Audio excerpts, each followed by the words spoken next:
Well, hello my loves, how are you all today? Welcome back to my channel, or welcome if you're new. My name is Silvina, and in today's video, as per usual in this channel, we're going to talk about fashion trends. And today I'm going to share with you 20 trends for the spring-summer 2023 season. And also, as always with this type of videos, we're going to revive the little game of hit and miss, meaning if I would wear that trend or not. I do have to comment that some of the trends that we're going to talk about in this video naturally come from previous seasons.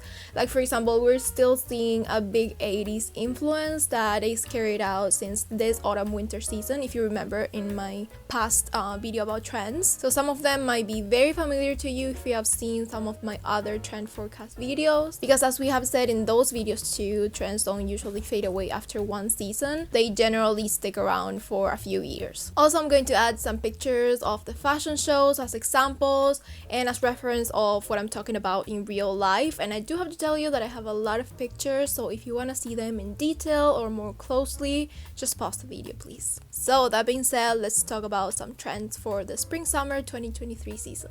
Trend number 1 is embellishment and glitters and sequins. Okay, so first in the first section, I'm going to talk about trends that kind of recycle from previous seasons, and then towards the end, I'm going to give you some newer trends. And you may be thinking like, why are you talking about recycled trends that come from previous seasons? And the answer is because they're huge.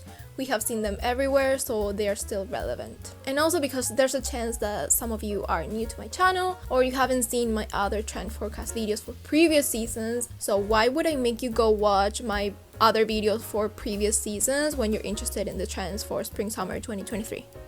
So that being said, this one we have seen practically in every single show of this season. We have seen lots of embellishments, lots of sequins, lots of glitters everywhere in every piece that you can imagine. Embellished pants, jeans, skirts, dresses, jackets, tops, everything. And like I said in my previous video that I talk about this trend, I actually quite like it. Not over the top, but I do like it in some extent, you know, some details here and there of embellishment. I think it makes it look very interesting. So in this case, it's a hit for me. Trend number 2 is asymmetric shapes. So this is not the first time that we talk about asymmetric shapes. I actually introduced it as a new trend for the autumn-winter 2022-2023 season, which is the one that we're living right now, but this time was also a very present element. Asymmetric shapes literally mean that the pieces are not symmetric on both sides, either because they have a cut or a different shape, or it's longer on one side than the other. And to some extent I actually quite like it because it brings a lot of visual interest, but I think it depends a lot on the fit and how flattering it is, so I'm leaning more towards a miss. Trend number 3 is lace. Another very much loved texture that has been very popular in the last few years and is still relevant today. I actually really like lace as an accent or under another piece to bring another element into my outfit, but definitely not as the main texture of my outfit. So I would say that it's a hit. But it also depends a lot on the type of lace. There's cheap lace, which is a no, and there's expensive looking lace, which is a hit, definitely. Trend number 4 is see-through, and going in line with that, also very lightweight fabrics like organza and chiffon. Okay, another very popular trend this season has been see-through pieces, but also I would say in general very lightweight fabrics and very flowy like organza and chiffon and silk. I think this type of fabrics are very appropriate for spring-summer because definitely in that season you want very lightweight and breathable fabrics. And I actually like some see-through accents to bring a little spiciness to the outfit, but definitely not entirely see-through. That's a very no for me, but some accents, it's a hit. Trend number 5 is draping. So draping is another trend that we have talked about in one of my older trend videos, but it's definitely a very flattering trend because it helps you conceal some parts of your body that you may not be a fan of. So if you like this trend, definitely use it to your favor. And I personally think that it looks very delicate and interesting, so it's a hit for me. Trend number 6 is fringes. Longer fringes, shorter fringes. We have seen fringes all over the place. And I personally think that they bring a lot of visual interest and movement to an outfit. And they are super fun and they can elevate any simple outfit. So it's definitely a hit for me. Trend number 7 is ruffles. Ruffles is another element that we have seen repeatedly over the years, and at this point I would actually consider it a classic, but well, they look super feminine and romantic and they bring a lot of dimension. They're also super good for adding volume, so if you have an area of your body that you think that it needs a little bit of volume to balance out with the rest of your body, then definitely add a ruffle there. Ruffles are perfect for that. So yeah, I love them. It's a hit. Trend number 8 is pleats. Pleats is that type of element that it's so timeless and so elegant that it shouldn't be called a trend since it always looks good. But nevertheless, I just want you to have them in mind when putting outfits together, that you can totally add pleats. And it's not only that you can add them in different places, but also in different dimensions. You know, there are smaller pleats and there are bigger pleats. I love them. They are just a definite hit for me. Trend number 9 is flower prints. This one is actually pretty obvious, like flower prints for spring summer, well, obviously. But the reality is that it was by far the most shown print on the runways. And to be honest, there hasn't been that much usage of prints this season, and you'll see later on. But yeah, clearly I really love flower prints. I think they're super feminine and super cute, so it's a hit. So trend number 10 is metallic details. Okay, so now we enter a territory of newer trends that are being introduced this season. And I say newer because no trend is actually new. They just have a life cycle in which they go up in popularity, they die down, and then they recycle a few years later. But let's say newer in the sense of that they don't come from the recent past seasons. So this trend is metallic details in clothes, meaning like zippers and buttons and clasps, chains, buckle, clips, and so on. So this was really like too popular this season. Practically every single show had this type of details. For me personally, it's a miss, but I do acknowledge that it will be very, very big. Trend number 11 is utility style. Okay, kind of going in line with the last trend because they do have like some touch points. We have seen a lot of utility style clothing this season, like cargo pants, work shirts, overalls, vests, and pieces with a lot of pockets that are really large pockets and very simple lines, very much like utility workwear. I know that cargo pants have been quite popular in the recent years, but this is even bigger and it adds other pieces with similar style like we just talked about. So I have to say it, I personally don't really like this trend. I don't think it's very flattering or very elegant, so it's a miss for me. But if you like it, go for it, please. Trend number 12 is neutrals. Obviously, color is not something that will ever fade away from the runways. We have seen a lot of yellows and greens and pinks and reds. But I do have to say that neutral colors took a win this season, and they were much predominant than richer colors. Beige, white, black, brown, navy, and gray were literally everywhere. And like I said, there were not that many prints present. I mean, of course they were, but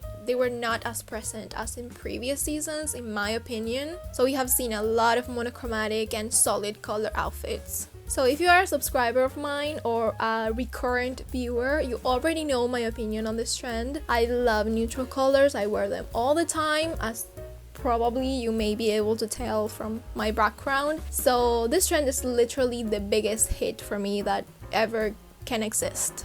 Trend 13 is off the shoulder and one shoulder necklines. Okay, so moving on to some trending necklines, I would say that there were quite a few newer trends in terms of necklines, and one of them, well, two of them were off the shoulders and then one shoulder necklines. They are going to be super big for the next spring summer season. I think both of them are super feminine and sexy without being too revealing, and they are perfect for summer, so it's definitely a hit for me. Trend number 14 is halter neck. Another trendy neckline that will be very popular in the next few months is halter neck. So I personally don't like this trend for myself because you know that I have a big chest and you definitely cannot wear a bra with this neckline, so it's not very functional for me. But if you have a small chest, this could look really cute on you, but for me it's a miss. Trend number 15 is long bodycon dresses. So the return of the Kim K long bodycon dress has come, unfortunately. I personally don't like tight pieces, so this is kind of like a nightmare for me. But I do acknowledge that it can look very sexy and very flattering if styled appropriately. but for me it's definitely no. So trend 16 is peplum shapes. Yes, people, peplum shapes have made their return.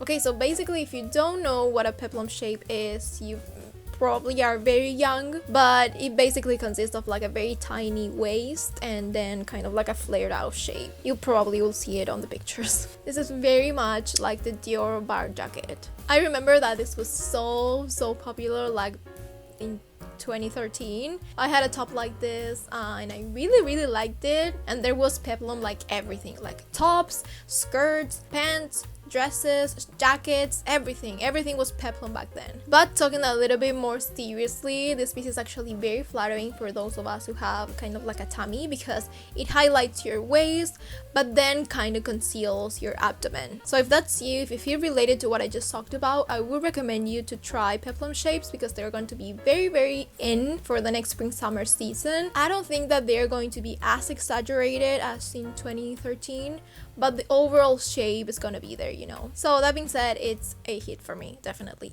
Trend number 17 is wide sleeves. Okay, so the next trend is super cute. To be completely honest, sleeves are actually a very important element I take into consideration when purchasing a new piece. So if a top or a dress or a jacket or whatever has some really cute sleeves, I'm immediately more likely to buy it. I literally love sleeves. Like for example, these ones are so cute. They are very puffy. And that's, I think, what initially made me purchase this dress. So going back to this trend, wide sleeves are super interesting. They're super playful, so I love them. They're great. It's a hit.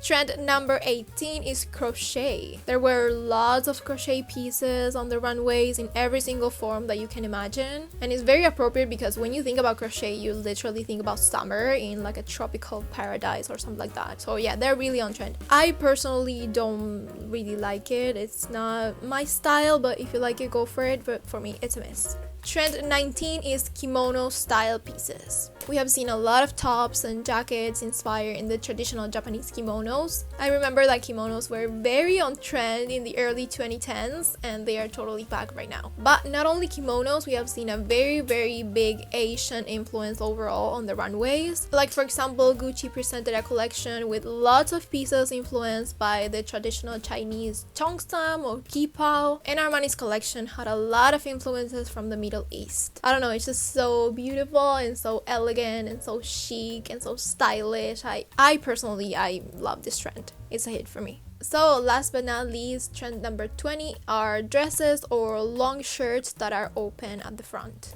So basically this is long shirts or shirt dresses that go on top of jeans and pants and shorts and skirts that only have like a few buttons down, and then they open to reveal what's underneath. And also we have seen a lot of layering, like dresses on top of jeans or pants and then a jacket on top. Very early 2000 or Britney on the Overprotected music video. In my personal opinion, I kind of like the look of it, but I don't think I personally would wear it. I'm leaning towards more a miss. I don't know. Okay, and lastly, some honorary mentions are corsets, chunky platforms, short on the front and long at the back skirts, dresses that literally look like nightgowns, and bandeau tops. So I hope you enjoyed today's video. Let me know down in the comment section which trend was your favorite, which one will you maybe try, and which one will you definitely stay away from. Lastly, don't forget to like, subscribe, and turn on the notifications down below for more fashion and lifestyle content. And as always, I will leave the links in the description box of all of my social media so you can go check them out. I hope you have an incredible rest of your day. Ciao, ciao!